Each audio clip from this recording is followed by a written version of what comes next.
Welcome to Stories We Love. Stories We Love is about stories we love.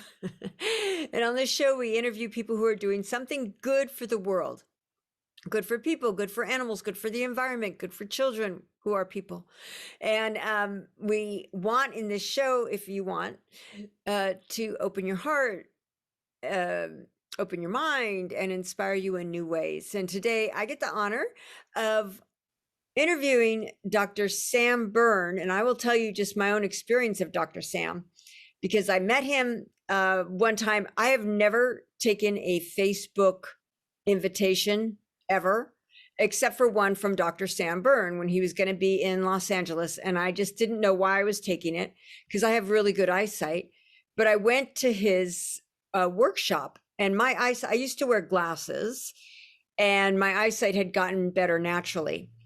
Glasses when I read. And then I went to his workshop, and it was a 3-hour workshop, and there were people in there with detached retinas and macular degeneration and botched surgeries and all these different things. I had probably the healthiest eyes in the group. But what was crazy is every single person in the 3 hours, their eyesight improved. And my eyesight improved, even though it was really good. So I want to welcome you, Dr. Sam Berne. I think what you do is really fascinating and really fun and really helpful. So do you want to share anything about like how you even figure this stuff out, or what inspired you to get on this path as opposed to most regular eye doctors who just want to give you some glasses and that's it?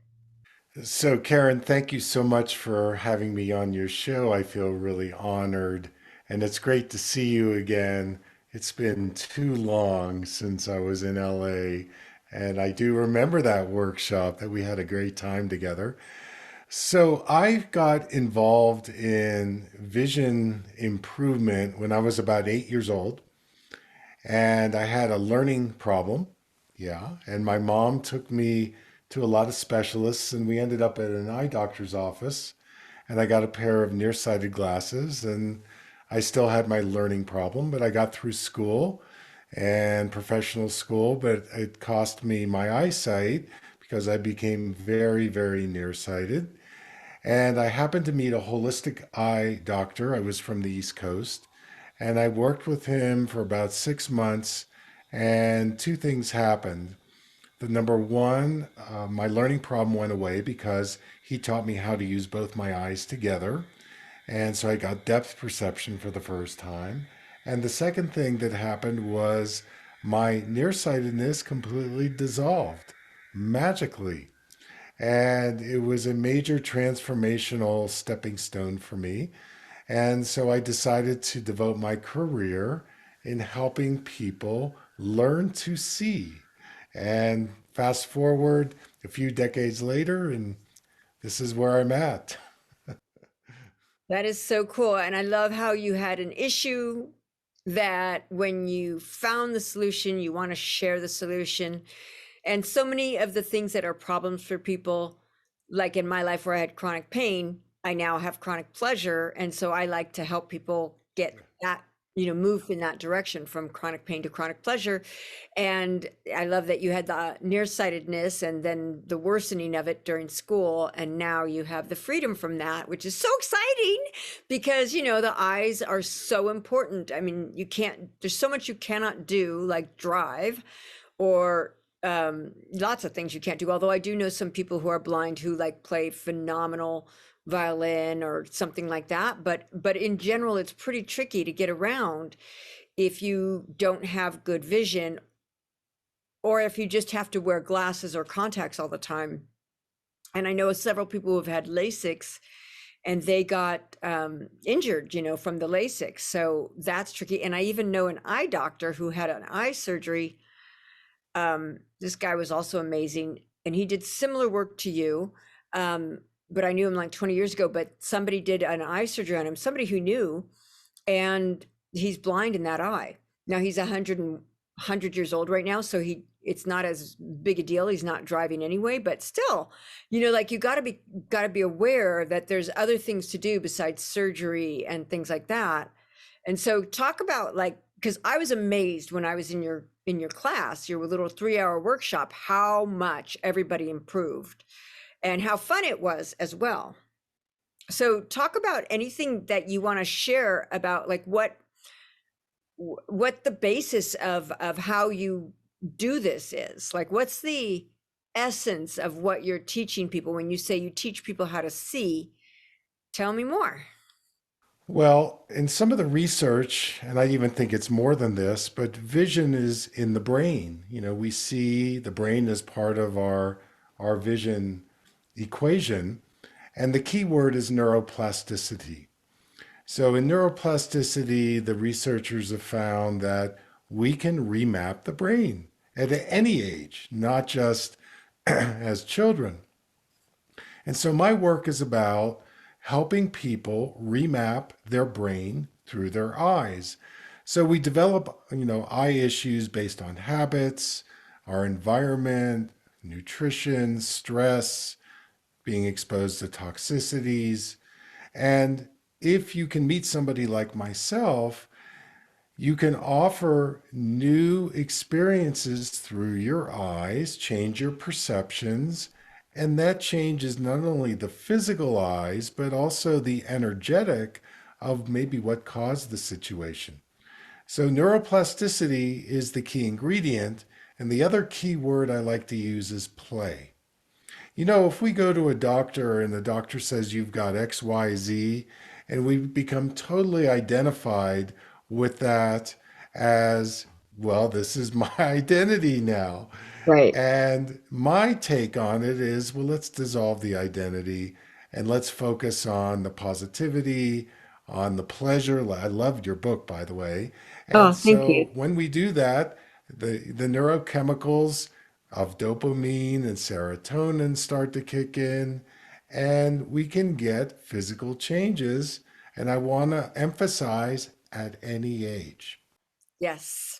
Yeah, they used to say when I was a kid, oh, your brain can't grow new neurons, your brain can't change after a certain age. And I remember even as a little kid, before I ever had studied science, I remember thinking, that doesn't make sense, just little, like 8 or something. And so I love that you work with neuroplasticity because I have found my entire brain changed from going into a place of chronic pleasure. That's the book that you read, which is a book, my first book I wrote. But my entire brain changed, and with it, my eyesight improved before I met you from just being in a chronic state of pleasure or love, which is pleasure. Anyway. Yeah, of course.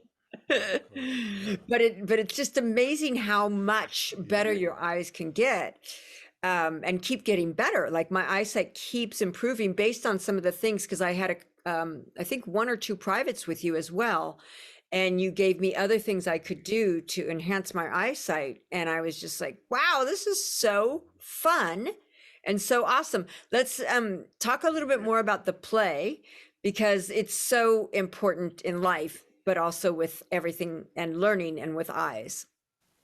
Yeah, so part of the play begins with talking to your eyes. And it's an interesting experience when you start asking each eye, well, how old are you? Or do you know there's a marriage between the two of you? And I get the funniest stories. Like this lady recently, I asked her, right eye, do you know you're married to the left eye? And her right eye said, in name only, we sleep in separate bedrooms. I was like, oh my goodness. She said, that's what my parents did. They slept in separate bedrooms. So her Wow. right eye is over here and her left eye is somewhere over there. Yep. So it's no wonder she's got depth perception issues. And then another piece to the puzzle is light. Light is the currency we use to see with. And when we start developing vision problems, a lot of times it has to do with a lack of light coming in our eyes. Now, we're told by the mainstream media, avoid the sunlight. You're going to get cataracts. Avoid, fear. And In my work, I have found that light is a food. We are heliocentric. We need to go to the sun. We need to go to the light. And in doing that, it heals our eyes. I love sun gazing. We could talk about that, especially sunrise and sunset. We could talk about using different colored frequencies and how they impact not only our eyes, but our mood. So there's a lot of different things that we can do around stimulating and exciting our eyes to reach their full potential. Absolutely. I love that so much. And yeah, I've done some of the different frequencies with you. And there was some, oh, there's some, they're over there. But there was some glasses you used in the class where we put on these glasses and it distorted the room and it distorted your perception of where you were walking and all this kind of stuff. And I loved them so much that I bought my own pair. I'm going to just get them real quick because they're so weird looking. So when I wear this, and I had my friend came Nice. over with her two, these they distort the room. So like the ceiling looks different, the floor looks further away, and you go walking outside or walking around your house, and the world looks different. And my friend came over with some little kids, three kids, and they all tried it on, and they were like, "Whoa!" And they're like, 4, 6, and 7, and they were just like so mesmerized by how everything was looking, and they were like, wow, just really enjoying it. So these were something I learned from you, lots of things I learned from you. Well, these are called yoked prisms. So they're special kinds of glasses that I developed when I actually worked in the hospitals for people who had traumatic brain injury. And with these folks, nobody could help them. They had double vision, they had memory issues, they had balance issues.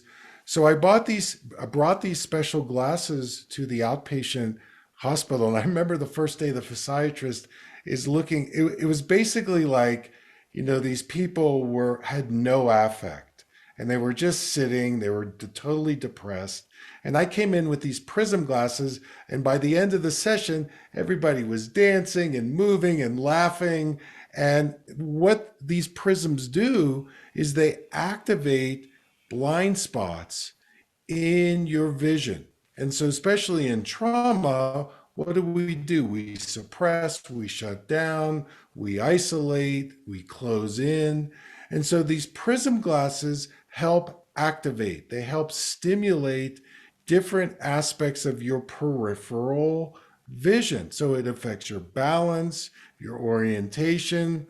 And one of my friends is a psychologist. He came to see me once. He said, this is like drug free vision, because I'm not using drugs, but it definitely changes your state of life.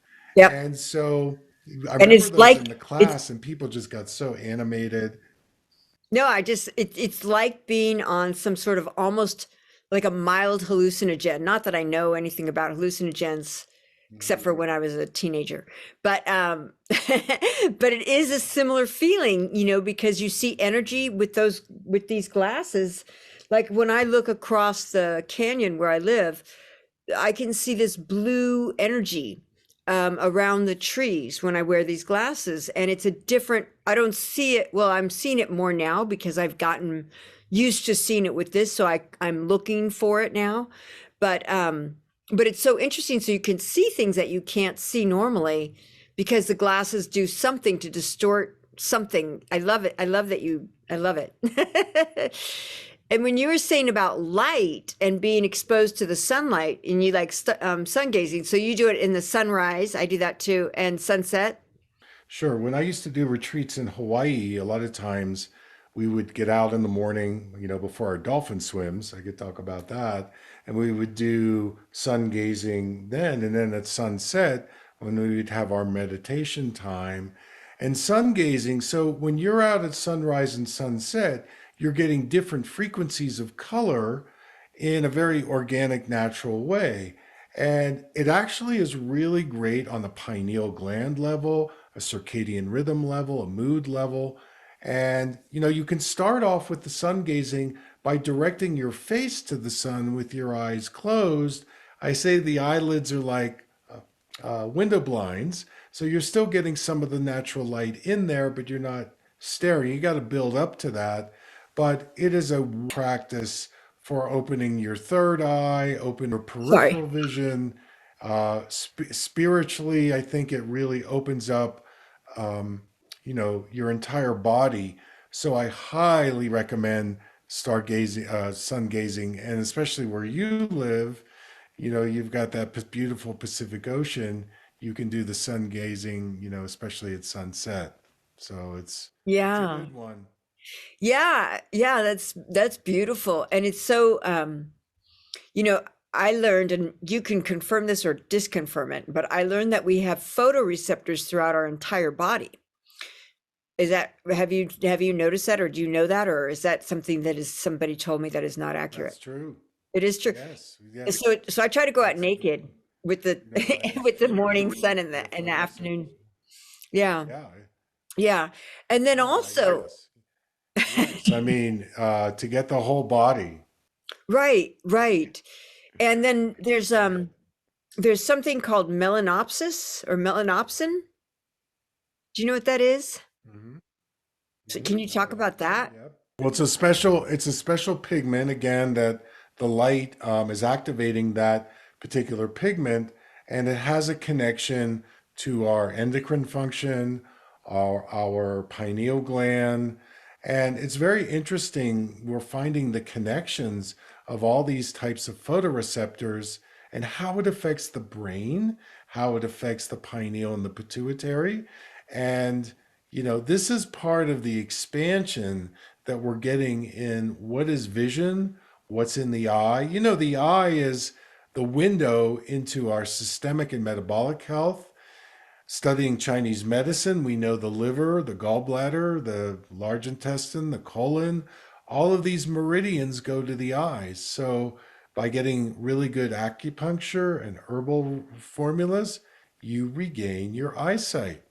So many connections It's that so we're cool. making Yeah, with I'm our feeling eyes and our chills. whole body. Yeah, that's Yeah. so cool. So it's Did you want to talk about the dolphin swim? Because I love dolphins. I've swum with dolphins a lot, and they're amazing. So go ahead. How does that work with the eyes or with this vision? so so in 2006, I'd been studying trauma for a long time. And in one of my craniosacral treatments, trainings, we had the dolphins that were by the dock as we were treating people, and I could feel the energy. Now, these were the captive dolphins, which I'm not that into. But in 2007, I took a group of traumatic brain injury patients to Bimini and we swam with the wild dolphins. We were doing craniosacral therapy in the water while they were, swimming around us. And I remember one of my participants had been shot down in Vietnam. And so he was an older gentleman and he had been floating in the ocean. His plane had been shot down for 24 hours. Oh my Wow. goodness. Can you imagine that? But he had a lot of trauma in the ocean and a lot of trauma from PTSD. So this pod of dolphins came around him while he was floating on a noodle, and I was doing cranial work on them. We have this videoed, and it changed his life. I mean, it brought him out of his PTSD, and the sonar from the dolphins and the energy around them, plus the cranial work and the group, healed his trauma. And so I really saw the relationship between the dolphin energy and trauma. And in 2011, I did a research study in Hawaii with a camera I use called the GDV camera, which measures our energy fields, chakras, and acupuncture meridians. It was invented by a biophysicist named Konstantin Korotkov, who was from Russia. And so I began measuring people before the swim, right after the swim, and we did 4 swims. And you could see in the energy fields how the trauma would work its way out of a person. And by the fourth day, all the fields were much more coherent. The chakras were lined up. The acupuncture meridians were working better. And of course, we coupled that with the subjective sharing that each person did as they went through each day with the swims. And we did meditation and we did color therapy and vision work. And so for 4 or 5 years, I did this body of research, and then I presented it at a conference in St. Petersburg, Russia, called Science and Spirituality. And the people there were all scientists. But when I shared the dolphin swim data with them, they all started crying. They all were like, wow, this is bringing right brain, left brain, mysticism, and science together. And so it just showed me how nature, how, the animals and the plants all work with us if we're open to it. So it's a great story. And to this day, I was in LA maybe about a month ago, and there was a pod of dolphins up in North Malibu. And I'm just sitting on the beach, go, thank you. Oh, it's so great to see you. So, anyway, and the whales also, we would do whale watching in Hawaii, especially in the wintertime. And they have their own song and sound, and they were much deeper, much more in the area of the old history, the ancient history. The dolphins were the spinners that would spin and play and offer us love and compassion and all that stuff. So it was quite a great thing to do the cetacean work with the dolphins and whales. And I'm forever grateful to them for their own generosity. In your Oh, own for sure. case, what has been your experience with dolphins? And would love to hear your Well, story. I've had a lot of experiences. One was when I was learning how to scuba dive. We were a group of people, and we were in Honduras at this place called Roatan, and Mhm. this dolphin flew right over my body. The instructor said to lie on my tank, and the dolphin flew right over my body. And I was like, "Wow!" And it was huge. It was so much Whoa, bigger. whoa, And then it went straight to this whoa. other woman, and it went to her um, pelvic area, not all the way down, but like where her second chakra would be, or her digestive system, or her uterus. And the Yep. dolphin started getting super excited and just like, Oh my and God. then Yeah. when we got up to the dock, the dive instructor said to the woman, "Are you pregnant?" And she said, "Oh no." And he goes, "Go get a pregnancy test." And she came back the next day, and she was like, "How did you know?" And he said the dolphin was using sonar and detected the new life and was excited about it. And I've seen that happen over and over again. And I was like, "That's so sweet." And then when I sailed to Hawaii when I was 18, and we were playing a Bach concerto on the tape recorder, because that was in the ancient times. And and I was reading, and I had my hand in the water and my foot on the tiller, and something went under my hand, and I looked, and it was a dolphin, and the dolphin was beaming love.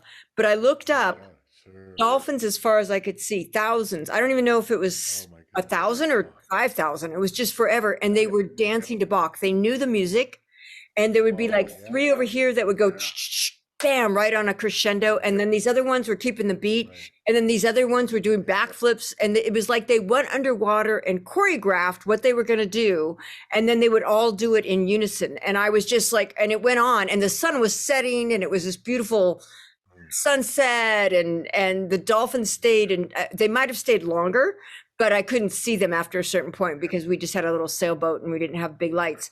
But thank God. But so that was that. And I've gone swimming with dolphins where they say, "Don't touch the dolphin." So I don't. And then the dolphins come over, the little baby dolphin comes up and starts, checking me out. And then the mama comes over, and then they're just like with me, and I never touch them, but they come up and touch me. So I've had lots of stuff like that, lots of dolphin things, just because they're so amazing. And actually, one of my friends is an artist, and he painted a painting with me of me, but with a dolphin like flying right in front of me, because it's such a part of my Nice. energy, I think. So thank you for asking Sure. that. Yeah. You know, the dolphins, a lot of times we would have very long gazes with each other Oh, in I their know. eyes, right? And so there's the whale eye, which we had, and then we had the dolphins. And in Hawaii, we would just play with them for hours, either swimming, up the coast or down the coast or in a bay. But you would hear them before you see them, and they would be shapeshifters. They would come, they would go, and then the bubbles actually was like quantum energy. So whenever we would see the bubbles, we would put our head into the bubbles and get this amazing energy. And then we'd play the leaf game with them. So we'd bring these leaves and we would drop them and they would catch it with their fin and they'd bring it to us, And, I know there was controversy and the whole thing. I remember one time, my wife is a flutist. And so the group was very agitated. Where are the dolphins? We paid all this money. And they said, no, no, no. We have to let them come to us. So my wife played this native flute and they all came. So, like the Right. music, like you say, and it was a real lesson in letting life come to you. Yep. And so many stories. Someday I want to do either a documentary or write a book about it because for 15 years I just had so many, like you say, the dolphins would come up to somebody. I had somebody one time, the dolphin actually slapped this guy's chest. And I said, "You need to go home and get a CAT scan." And he had a tumor in his lung, which ended up being benign.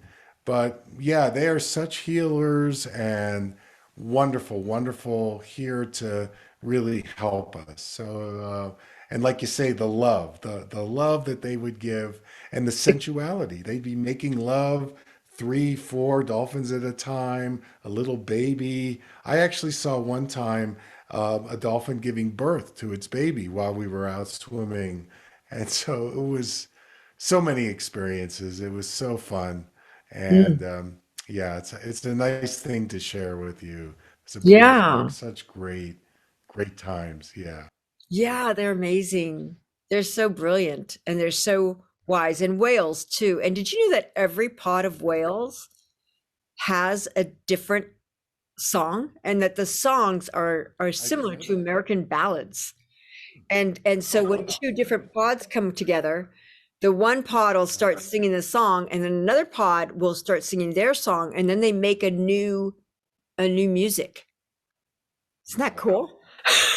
Yeah, I mean, it's amazing. Their intelligence is so off the charts, and it's wonderful to hear that. Yes, Yeah, for sure. yeah. So do you still work with people with TBI, traumatic brain injuries? Yeah, a lot. And at this point, you know, it's really about helping them get in touch with the places in their body where there's that isolation, because that's what trauma does, and being able to coax out of them the courage of including that fragmentation so that they recognize their wholeness again. And so there's a lot of ways to do that through vibrational healing, sound, color, aromatherapy, some of the physical therapy that I do. And, I have not met one person that's not been traumatized, right? Right. So, we just absorb that energy and we don't know what to do with it. And, I feel like I'm one of those people that can help in regaining that wholeness. And yeah, so I work a lot with TBI. And, now these days, a lot of it is done remotely or telemedicine or online. So I'm looking forward to the day when I can go back into the physical, where we can do retreats and workshops again. And, we're moving in that direction. So, Yeah, I think we can now because I know other people that are doing that. So I think yeah. just Oh, whenever you're yeah. ready. Yeah. It's definitely happening. Yeah. When Yeah, I'm ready. yeah. Yeah. Um, I'm actually looking at a new retreat center in Costa Rica right now. Have you been to Costa Rica? Multiple times. You have? Hmm. I Yeah. love it. Have So you there's been a there before? retreat center that I'm like talking to. I've never been. No. Oh, it's so nice. They don't have an army. They don't have an Yeah, I love army. that. I do too. And I and love then that yeah. the lack of. Yeah, and they have one of the best environmental programs in South America. Probably, I don't know for sure, but Love it. in a big part of the world. Yeah. And they have the most literacy. At least they did the last time I was there, and the Okay. last time before that, and the last time before that, and the last time before that. Like Very so cool. great literacy. And the other thing that I like, if I don't know if you speak Spanish, but in Spanish there's two forms of you. One is a familiar form, which is tú, and one is a more Hmm. formal one, which is usted. And in Costa Rica, at least what I was told and what I did was the grown-ups, usually grown-ups in Latin countries talk to children with a two, the familiar form, and it's a little bit down. But in Costa Rica, and I might be wrong, but this is what I was told. They talk to the children and the children talk to the adults all in usted. Everybody's in usted, meaning I respect you, I don't look down upon you, you're an equal. So I there's so many and I met the president of Costa Rica once. This was a couple like 10 years ago or 15 years ago, and he was a Nobel Prize winning poet. I mean, how cool is that, right? Hmm. Like to have That's amazing. yeah, to have a president that's That's a so Nobel cool. Prize winning poet, like come on, that's so cool. So it's a cool country. I That's like I like refreshing. Costa Rica. Yeah. You'll have fun there. Yeah. What's the retreat center and where is it? Do you know where it Good to is? know. I don't know where it is. It's about a 15-minute plane ride towards the west, towards the Pacific Ocean in the jungle, but I could send you the name of it. I think it's called Ilamoa Retreat Center. So, they're featuring influencers and, yoga people. And so it looks interesting. So I have to explore it more, but they just reached out to me a couple days ago. So I'll Ah, keep you posted. awesome. That sounds really fun. And I love that your wife does the flute because dolphins, Yeah, she's I think dolphins love music so much and whales obviously they because they do. have music, but I think all creatures like music, it seems like, Yeah, So that's absolutely. awesome. Yeah, yeah. And So, with people that have had things like macular degeneration or something like that, can you help with that kind of stuff as well? Because I saw people in our little so group I getting call eye mac. improvement. Yeah, yeah. So I call it macular regeneration. Like that. And there are many things that you can do to regain your macula. It can be, certain nutrients. The main ones are lutein and zeaxanthin and astaxanthin. Vitamin A is also important. Your diet is really critical. So, anti-inflammatory, plant-based.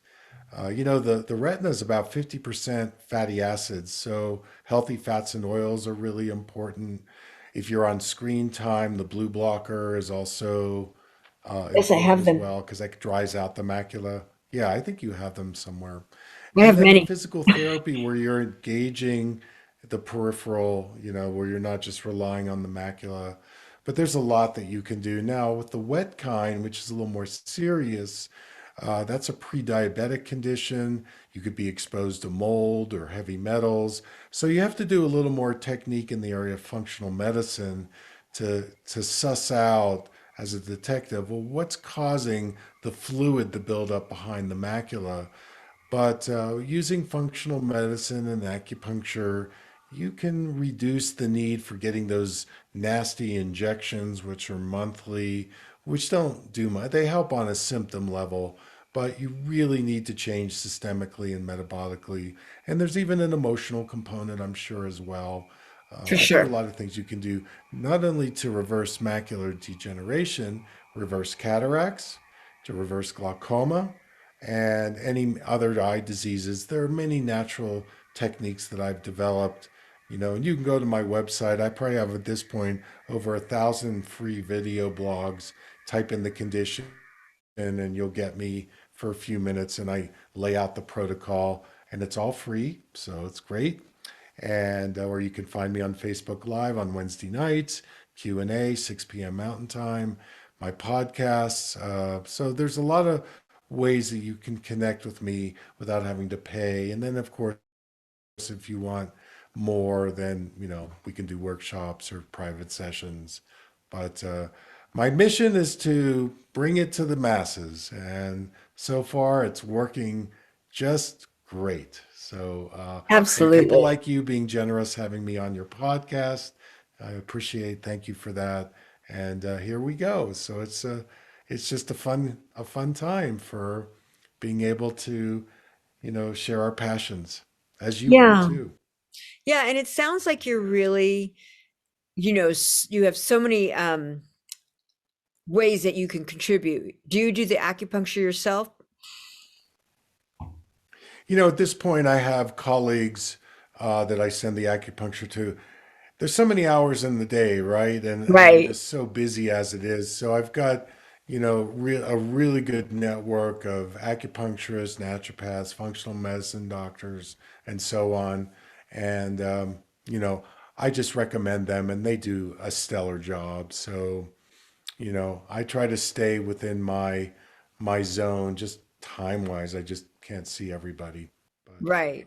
Right. Yeah, that makes total sense. Well, this is really exciting. Just the fact that you can reverse cataracts, that you can reverse macular regeneration so that it's regenerating. Because I really think a right. lot of the issues that people have with aging has to do with deconditioning and that you can Yes, regenerate things, including the eyesight, because I've definitely. done it. And when you were talking that Right. at the beginning of the thing, where you were mentioning people with trauma, their eyes go to different Right. directions. Mine used to do that, and I'm an Me too. actress.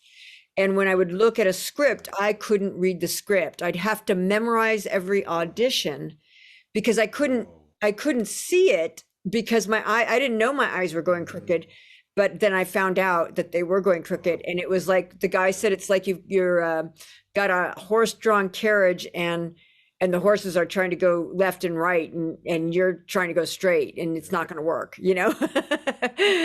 And You so know, I yeah, go ahead. so, I've seen professional athletes and I can tell that their eyes are going like this, like NBA players, when they try to shoot a free throw, they can't make it. And their eyes, you can see it on TV, they're going like this. Or baseball players or wide receivers. I mean, you just look at their eyes and you can tell you're not tracking. And I've seen it in acting as well. Exactly. When your eyes are not together, how can you do your craft? You have to find other ways around it. So I'm so glad that you figured that out because now your true creative pulse can come through because you're together. Right. You're Yeah, my appropriate. horses are So now aligned. perfect. Yeah, their My eyes horses are aligned. are going in the same direction. And I think that came Exactly. because I healed a lot of the trauma that I had just on my own. 30 years of therapy that didn't help. But I healed it on my own. And that really is part of what improved my eyesight because if you have trauma to me focuses your eyes in, and that's one of the things that I believe you shared about how if your eyes are focused to a small point, you can create macular degeneration. But seeing the periphery is so important. Definitely. And when you don't have trauma, when your body's relaxed, when you're healed, you can see the periphery, Yes. and then it's easy. Do Yes. you want to share like a couple things people can do? So we did the sun gazing, and of course swimming with dolphins is always good. Hmm. Um, but what are a couple things that people could do? And I know you said you have that whole 1,000 videos, but Yeah. Oh my goodness. Yeah. So one simple exercise to do is called the palm hum. And what it is you rub your hands together and then you cup them over your eyes. You breathe in through the nose and on the exhale, keep your mouth closed and you make a humming sound like this. Mm. So you're feeling the vibration. These are like tuning forks, your hands. And you do 8 or 10 of those. It resets your breathing. So you're breathing slower and deeper. But it also is putting sound into the eye tissue, which is going to spread it, create more circulation, oxygenation, hydration. If you try that, that will reset your day to bliss. You will be like, wow, I am feeling good. So if you're on that screen for hours, do the palm hum every 20 or 30 minutes, and there you go.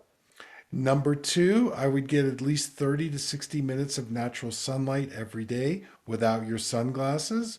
That's an obvious one. And Without number contacts three, too, right? and Without, without lenses on if you can. Yep. yeah. And number Safe. three, make sure you're doing long viewing, through the day because we're at the screen. So our eyes get fixed and the muscles get fixed. So that long viewing out to the ocean, out to the mountains, the vista, get into nature. Those are very simple things that will help you strengthen your eyes, reset them, and your birthright is to have your eyes till you're 120. So there's no reason why you can't keep your eyesight even as you get older. You don't have to live out your doctor's diagnosis. Right. Well, a doctor's diagnosis is often not a diagnosis, it's a nocebo. And a nocebo is the opposite of a placebo.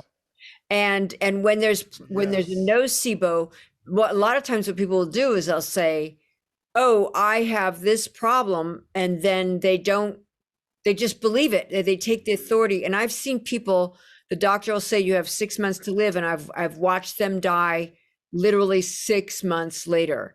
And because they just believe Wow. something that the doctor said. And it's so important. I think it's really good that you bring in positivity, because the nocebos are a very big thing that doctors are doing that gets in the way of the healing of the people they're treating. Yeah, it's Not all very doctors. damaging, and we have to do a lot of deprogramming at Yep. that point because you're in a vulnerable position when you go, and you've got a few minutes perhaps with the professional, and you're just going to absorb this like a sponge. It's like, wait a minute, what are some other things? And that's why it's good to take a friend or a partner or somebody with you so that you've got some support there. And I love that, a SIBO, right? Exactly. So my job is at the beginning to deprogram people and say, there's other things that you can do. Here's the science. Here's my clinical experience and research. And so people just like at the workshop, we develop a field of energy that is much more coherent, and people jump into that field and they go, oh, of course I can change this. So Yeah. yeah, Yeah, it's because good to everybody bring else is out the experiencing that too. And they're individuals. going, "Oh, wow, there's an improvement here. There's an improvement here." And they see it. Yeah, yeah. I love that. I do have one more So our question. mirror neurons are working, and yeah. Go ahead. Exactly. Mirror neurons. Just, Go ahead. just because you see somebody else getting better eyesight, you see somebody else having a fun time or doing something more easily, and you go, "Well, if they can do it, I can do it." And you get the mirror neurons activated and helping you in this case, as opposed to when you're looking at something you don't want, like most of the news. Um, the last thing, this is just a goofy thing. It's somebody I know and that I adore, wears glasses or contacts.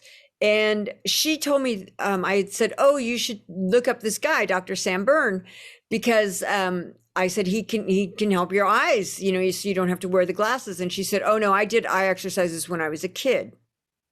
They didn't work." And so she has this real belief system about her eyes and all that stuff, right? What's the difference between the eye exercises that don't work and the eye exercises that do work? What do you know what I'm talking about? Because there's something, I don't know if it's relaxation or what is it? So it's simple. It's simple. It's healing from the inside out, and it's connecting with the vision practices. I don't even like to use the word exercise. That's going to uncover what is the programming that caused your eyes to go downhill at the beginning. And so, in the practices that I give, it requires self awareness, self honesty, and going inside, introspectively feeling your body and noticing what are the habits, belief systems, and patterns that are creating my current way of seeing. The eye exercises that you're referring to are all external. It's like going to the gym. Well, as long as I do the exercise, I'll get some benefit, but I'm not learning anything. There's no re education, there's no access to neuroplasticity. It's an external experience, but once I stop it, because I have not changed anything internally, exactly right. I'm not going to sustain the benefits. So, my work is about healing the core, healing from the inside out, seeing the part of the iceberg that's hidden, okay, and not just taking it as face value. And also, if you do wear a prescription, there's some wonderful creative techniques that I've developed by using those prisms, for example, to unlock the fixation, or using an eye patch, or using reduced prescriptions or opposite lens prescriptions. I love using those as a way to change somebody's perception. And a lot of times people have a reinforcement on the way they're seeing because the doctors just reinforce what you're coming in with. I Right. don't do that. Limit. If anything, I take the reinforcement away so that, wow, there's what is this? This is new. How now I need to make a perceptual adjustment. And once you start doing that, whoa, I like this. This is gonna really shift things. And it's mind-blowing, it's transformational, and it's very effective, but you have to sign up for the inside job. And if Yeah. you do that, you will get the changes. It's And pretty that's simple, right? that's the truth with everything. That's what I do also. The Everything. Yeah, Of with course. the work I do to help people let go of pain and fatigue, it's the same thing. You have to go deeper than most people ever go. And the kinesthetic thing, I think you had told me in the group that we were in with the group that probably part of the reason that my eyesight had improved is one, that I didn't have stress, but two, that I had a kinesthetic awareness because I was experiencing so much Yes. pleasure as my body was shifting that I couldn't help but have a kinesthetic awareness of it because it just felt so good. And so you said that's a part of peripheral vision, is to have a Mhm. kinesthetic awareness of your body while you're doing something else. And is that right? Did I remember that correctly? Yeah, that is totally right. And I have a case story. It's somebody suffering Meniere's disease and dizziness and nausea. And when she came to see me, her vision was like this. She was tunneling everything. So one of the things I got her involved in is this out here, and Yeah. it healed the vestibular imbalance, it healed her hearing, and it opened her up where she didn't have the vertigo anymore. So we call it see feel. Feel Yeah. your body, look with your eyes. What we do is we cut off the body and we're hypervigilantly focusing focally, and that is creating problems. So, exactly, the kinesthetic, proprioceptive. If I can leave your listeners with one piece, it's see, feel. Feel your body, sit on a physio ball while you're doing your screen time. Whoa, I got to feel my body. Now I can type. That's going to heal your eyesight to do that. I love that. Yeah, I have I have three yoga balls and one hippity hop. I have a yoga ball at my desk, a yoga ball Very good. at We'll my get into those. yeah, a yoga ball at my dining room table, and a yoga ball in my sound booth where I record things. I think that Oh, that's I great. think that you're just amazing. And it's just fun to reconnect with you. Well, you And are too. thank you. You Yeah. know, I'll just share one more thing that you shared with me that I really loved, because this is really important in Okay. life, I think, Okay. where you said Okay. you'd put people in opposite glasses, so like reading glasses to look out to the distance, or distance glasses to look at a book. Yes. And then you walk Yes. around with that, and you said to people, be comfortable with the blur. And that Yes. is so wise. Yes. I love that so much, because if you're not freaking out that you can't see, you're Right. relaxing into it, you you can see. Well, it's resetting your nervous system to be more in harmony instead of fighting it. And it's giving Hmm. you a broader range of what you might be able to see. And you then have the choice to say, I can be in blur, I can be in clarity. And blur is about receptivity, it's about surrender, it's about letting go, it's about creativity, intuition, flexibility, adaptability, and, being in the unknown, being in the uncertainty. That's where the juice is, because when we just stay in status quo, we are in a closed system, and closed systems deteriorate. So when we go into a blurry situation and the dissolution, the cell loves dissolution because then we get resolution, but we get a richer resolution by going into dissolution. We're all afraid to go into dissolution. And, I want to just flash alert, news alert. We're all in dissolution right now, with the fires, with COVID, with this, the wars. It's a time of going into the dissolution, and we will have a stronger, more robust resolution. So it's a global situation of being able to relax into the blur. And thank you for bringing that up, because that's an essential point, that principle that people get from me, and like it stayed with you, and it's why you're so resilient, because you understand that vibrancy, and that's, to me, that's where it's at in terms of health and wellness. How resilient can we become? And being able to go into that blur is part of it. Yeah. And you just mentioned the word dissolution to get to the thing that you want.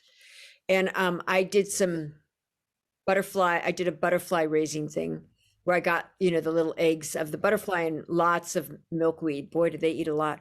And they become a caterpillar, monarch butterflies. They become a caterpillar, and then they go into the little, whatever you call it, the little white thing, green thing, um, which I can't remember the name, but well, you know what it is, the chrysalis Oh or yeah, whatever. They go into that, yeah. and then while they're in their little chrysalis thing, when they're in their little pouch, they went in as a caterpillar, all their cells dissolve, and then they create then what's called as imaginal cells. Imaginal cells come up, and that's what makes the butterfly. Like, Wow. isn't that cool? It's a Yeah, that's amazing. yeah, so the It's a dissolution is part of becoming Yeah. a butterfly. Yeah, there you go. So that's a great visualization, meditation. So that's wonderful. Thank you. That's great. Yeah, yeah. Yeah, well, thank you so much, Dr. Sam Berne, Hey, and remind us how we can yeah. get in touch with you. Easy, drsamberne.com. And B it's R S A M B E R Berne. N E. Yeah. Yeah. BERNE.com. drsamberne.com. And thank you Okay. everyone for That could be. tuning in, and appreciate you so much. And let's get all of our eyes feeling happier and healthier and better. Thank you so much. Okay. Bye. Bye bye.